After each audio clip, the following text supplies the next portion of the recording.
Okay guys, so today's workout, we have a nice little ab and pretty much body weight day. A lot of abs today. So your warm up, we'll try to focus on bracing and breathing. Something funny? No. Okay. We got a general warm up today to start. So if you are at the gym, that should be listed below or on the board for you. If you're not in the gym, bike 5 minutes, row 5 minutes, go for about a 5-6 minute run at about 60 to 70%, so you're just warming things up. Okay, after that we have a little mobility session to do. We're going to start with a monkey squat. Monkey squat today is going to be actually with a med ball. So let me give Emily a little med ball here. There you go. You're going to hug that bad boy. So you grab a medicine ball, a kettlebell works great, a dumbbell works great. Just show you how you can kind of make things on the fly.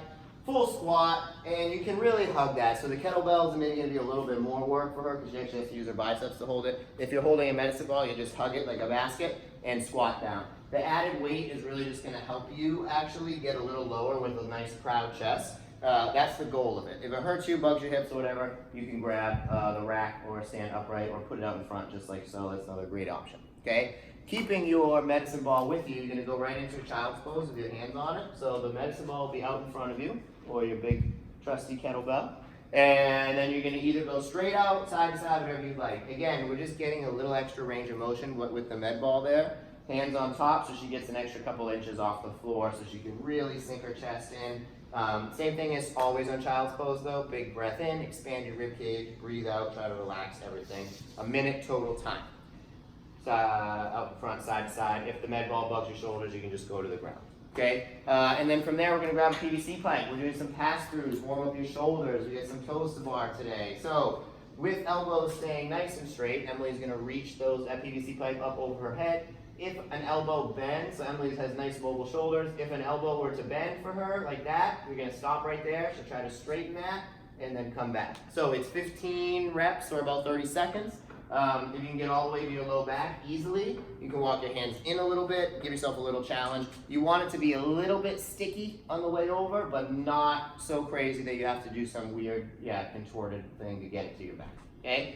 30 seconds or 15. And then we're gonna finish with our staples, Spider-Mans and inchworms. So let's get about 4 Spider-Mans each leg. Whoa, watch out for your medicine ball, kettlebell. 4 Spider-Mans each leg, elbow down, twist and reach. 4 and 4, and then we'll finish up with 4 inchworms as well. Let her even it out. Nice speedy mobility session. Yep. Nice back bend at the bottom. Flip your toes. Keep those legs nice and straight. Another 4 or 5 inchworms. Awesome. Okay. Once you guys complete your little general warm up and mobility for the day, we start off today with an ab circuit. So direct ab work. We are going to do some different stuff today or this month. Plank leg sliders. Single leg lowering, and some V-ups, excuse me. So, plank leg slider, you have a few options. Low plank is the ideal position for this. If it feels better for you to go in a high plank, go for it, but I haven't met many people that it does. So, low plank, the goal is to keep your hips nice and quiet. So, Emily's going to go ahead and swing a leg out as far as she can go and come back. Emily has pretty mobile hips. Her knee stays locked out. She's doing a great job of the 2 things I'm about to talk about. If one knee bends, so if you were to go to slide out and this knee bent, or this back knee bent, which both people do both, then you're just going too far. Okay, so just go a little bit and come right back. Your legs got to stay straight, nice and straight. We're looking at hip function. If you keep your knee locked out and you slide out, you can relax for a minute if you want.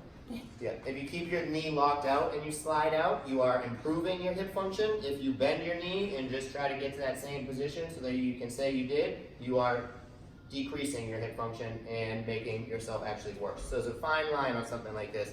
Keep your knee locked out. That's why I preach about it in leg lifts, all that kind of stuff, because it can either make you worse or way better.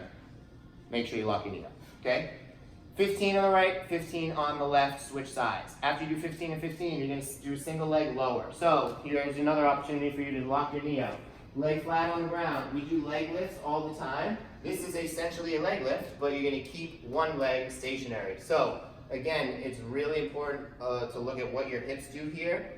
The leg that's straight, I want you to imagine it's locked in a vise. It can't move. So as she lowers this leg, this one doesn't wobble around, it doesn't wiggle, it doesn't bend, it stays here, which means you have to be super active through this quad, and then come back up. 1, 1, 2, 2. So you can see Emily's actually shaking a little bit. I don't know if she's done these before. I just threw these at her, and I was going to see if they looked harder for her than she thought they were going to be, and they do. So I had the same experience. They were actually really difficult for me. They're really good for your hips. 15 on the right, 15 on the left. Spend some time there. Last one, V-ups. Now both feet come up. So a lot of hip flexor in this ab circuit.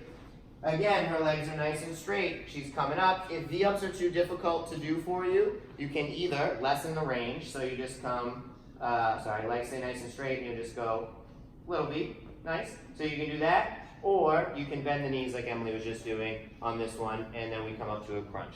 So that is a deliberate knee bend with a different movement. That's different to me than lowering the legs, keeping them nice and straight. Know your goal is essentially the point. If we're looking for a straight leg, the leg's got to be straight. If you need to modify it, bend them enough so you can still keep it in your abs. 15 of those. 3 rounds. Goal of that is to move swiftly. So you move from plank leg slide to single leg lowering to V-up at a swift pace. You rest about a minute or 2 at the end of each circuit. Repeat that 2 times. I would time cap yourself at about 15 minutes. People end up getting lost doing abs for 45 minutes. If you're not done with 3 rounds in 15 minutes, move on. Okay? From there, we have our little squeaky clean workout today. So squeaky clean, some more abs and some conditioning. We have a pretty simple movement couplet. Running in toes to bar or running in V-ups. You guys have 6 rounds to complete. It's a 200-meter run, out the door, halfway around, come back in, or about a minute cardio effort, bike or row. After your 200-meter run, you come in, you're going to give me 20 or give us 20 toes to bar. So 20 toes to bar will look like so. Emily has toes to bar so she can kip. She touches her toes to the bar each time. She's being a little careful on this rack because it's a little unstable and she may go through the wall, but very nicely done. 20 toes to bar.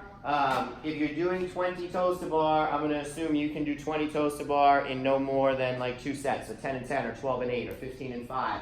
Your first round of that, maybe even all 20 unbroken. Your first couple rounds, 20 unbroken.